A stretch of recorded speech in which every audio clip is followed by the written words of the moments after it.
Olá, seja bem-vindo a mais uma videoaula do módulo de robótica.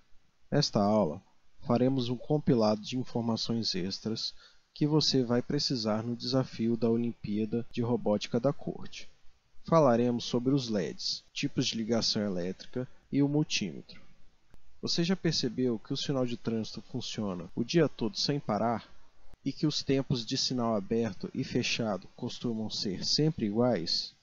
Isso é porque o sinal de trânsito, na verdade, é programado utilizando um microcontrolador parecido com o Arduino. Pois é, um componente como o Arduino salva muitas vidas e evita muitos acidentes. Apesar de não se mexer, andar ou falar, o sinal de trânsito é um equipamento autônomo, que sabe quando deve deixar o trânsito fluir ou não. E como o sinal de trânsito é um equipamento relativamente simples, ele é um ótimo ponto de partida para você começar a trabalhar com a eletrônica e no futuro assim conseguir criar o seu próprio robô. No desafio da Olimpíada, você terá que construir um sinal de trânsito com luz vermelha, amarela e verde, imitando um sinal de verdade, programando-o no Arduino. Este sinal deverá ficar aberto por 8 segundos e fechado por outros 6 segundos. O sinal amarelo deverá ficar aceso por 1 segundo. A ordem você já deve saber.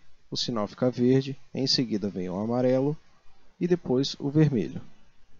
Você poderá construir e testar o seu sinal usando o simulador Tinkercad ou durante as aulas práticas com os componentes disponíveis na sua aula ou monitoria. O principal componente que você irá utilizar para construir o sinal será o LED. Para conseguir acionar os LEDs, você deverá entender como utilizamos este componente. O LED, em essência, é um diodo, daí este nome que ele tem, que de trás para frente significa diodo emissor de luz. Mas o que é esse tal de diodo? O diodo é um componente que permite a passagem de corrente somente por um sentido. A seta que representa o diodo indica o sentido que a corrente pode passar por ele. Quando ligamos o diodo corretamente, ele funciona como um fio e permite a passagem de corrente. Você deve ter percebido a presença de um resistor antes do diodo. Lembra quando falamos de curto-circuito? Então, quando ligamos de forma correta o diodo, ele funciona como um fio. E assim, precisamos de um componente para consumir essa energia. Quando ligamos o diodo no sentido contrário, ele não permite a passagem de corrente.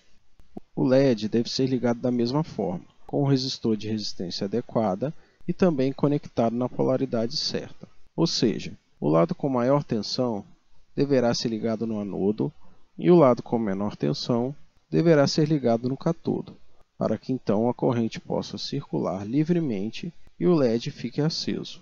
Muitas vezes, o circuito eletrônico não vai funcionar e você não vai saber por quê. Uma ótima ferramenta para ajudar nesta situação é o multímetro. Com ele, você pode medir corrente, tensão e até o valor do seu resistor. Por exemplo, quando você quiser medir uma corrente, você pode medi-la colocando um multímetro na função amperímetro e ligando-o em série com os componentes do seu circuito, como mostra o exemplo. Normalmente, você terá uma leitura de corrente em miliampere, que é a corrente ampere multiplicada por 1000.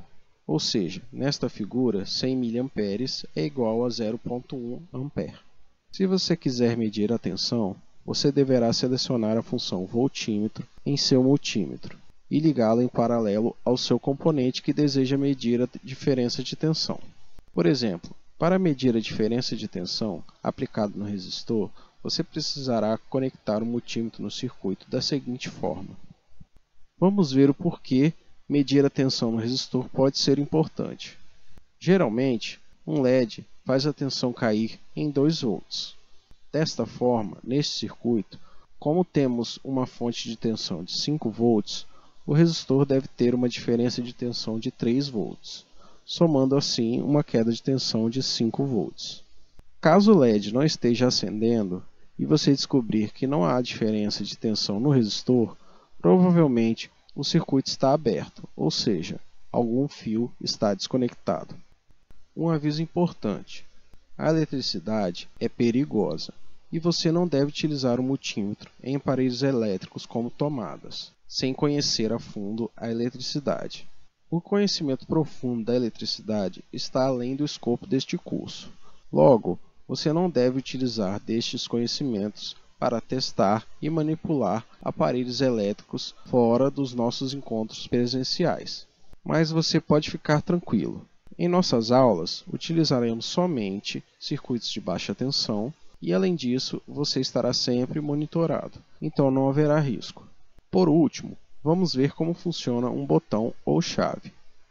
A chave é um componente que secciona o circuito, fazendo com que ele fique aberto ou fechado. Com o circuito aberto, a corrente não circula, e com a chave fechada, a corrente flui. Você deve estar se perguntando, como é possível que um circuito aberto não deixe a corrente fluir? O termo aberto e fechado vem do fato de que o caminho que a corrente faz precisa ser fechado, ou seja, a carga elétrica tem que dar voltas. Se você abre a chave, você está abrindo o caminho, logo, a corrente não irá fluir. O botão funciona da mesma forma. Apertando o botão, o circuito fecha. Porém, quando você solta o botão, ele volta para a posição aberto. Isso conclui a parte 1 da preparação da Olimpíada da Corte. Até a próxima aula.